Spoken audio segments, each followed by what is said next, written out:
Good morning everybody. I'm cooking a beef Madras for tonight, so here's the ingredients. I'll try and remember to stick the recipe below. So I've got one white onion diced. I've got about 500 and 600 gram of beef skirt. I've taken most of the fat off. There wasn't a lot, and I've cut it into decent sized cubes. I've got a mixture of spices here. I've got 2 tablespoons of coriander, 1 teaspoon of cumin, a tablespoon of Madras powder, a teaspoon of turmeric, half a teaspoon of chilli powder, and I'm going to put some salt in there as well. I've got 250 mils of beef stock mixed with 2 tablespoons of tomato puree. Got my favourite rapeseed oil, got some garlic and ginger paste. As I say, I've got some salt and I've got some lemon juice. So there are the ingredients. Dead easy this one, but it is a nice dish. It's a good curry. Now let's get the pan in place. Get some oil on. I don't want loads of oil. I know people a bit, do what you think best. Bit of veggie oil, bit of rapeseed oil, bit of spray oil, whatever you do really. And let's get the heat under it and let that warm up. So let's just re-angle this camera a bit so you can see what's going on. So the oil's just starting to come to heat, nice heat. So let's get the chopped onions in.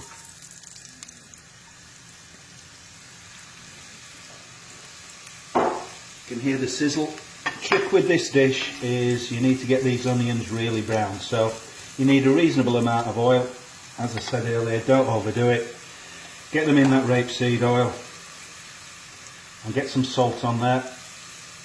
Remember, you've put salt in already, so you probably don't want to be adding much more. I'll put that to one side just to remind me.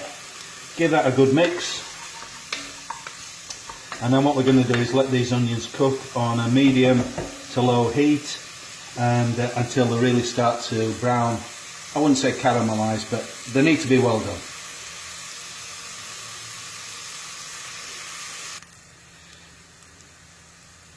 Right, the onions are starting to cook, they're softening, they're starting to go, just start to turn brown. I'm not going to cook them much more at this stage because I'm going to add the beef to the pot and cook the beef and the onions together. So that will continue the cooking process for the onions. There's not a lot of beef going in, so it's only me, Mrs M, that's eating tonight. So I'm not going to cook it in different batches. I'm just going to crank it up on a high heat, diddle it round and get it nice and brown.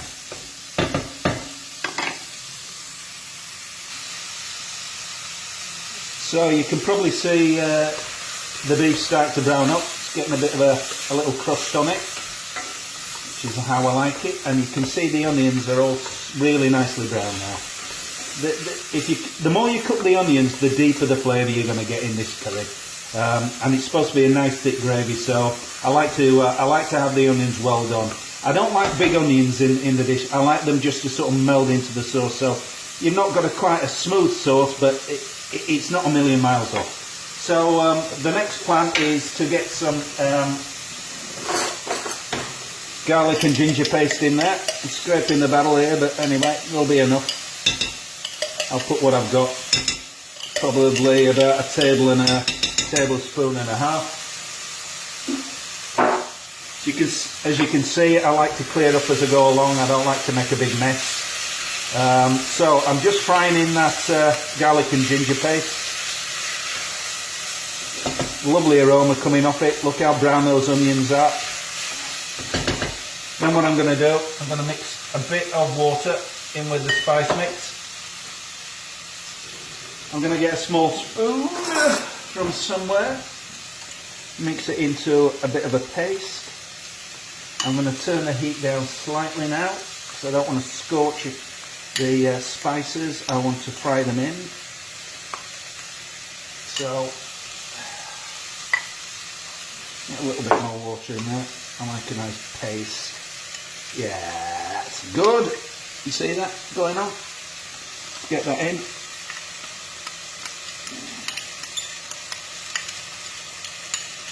Get it all in. into the washing bowl with that, and then let's turn that heat down and give it a good mix. Look at that. That's how it should look. So you've got the beef, the onions, and the spice mix have all come together. I'm now on I'm on a low heat now, not on a medium heat. And just cook that through for a minute or two on a low heat. Let's just try and bring the richness of the spices out. Chin chin. Next stage, I've got a Bovril stock cube, and I've got 2 tablespoons of tomato puree in here with 250 mils of hot water. That can go into the pot. Now, it might need a little bit more because you've got to cook this a while to get the beef cooked, so I'll keep my eye on that, and I might put a little bit more as we go along. I like a little bit of lemon juice. It just peps all the flavour up. Don't want to get too much of that in. As I say, we've already got some salt in it, and that is looking absolutely splendid.